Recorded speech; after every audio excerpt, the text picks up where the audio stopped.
Na tržištu se pojavila pršuta od 300 evra. Ja sam morao da kupim da vidim o čemu se tu radi. Mislim, kilo košta 300 evra, ovo pakovanje nekih 50 grama i košta 2000 dinara. Našao sam na Palilulskoj pijaci u nekoj radnjici, pa da vidimo da li je to istina. Kaže, svinje jedu samo avokado, banane, bostan, dinje, pa da vidimo šta je to. Aha, ambalaža za pohvaliti. Mora da opravdava cenu ambalaža. Vidiš kako lepo upakovano, sve vakumirano. A sad će da vidimo kakav je ukus.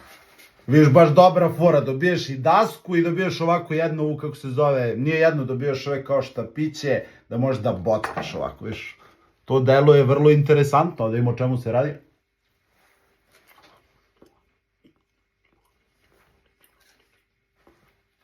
Ovo je jedna vrlo dobra pršuta.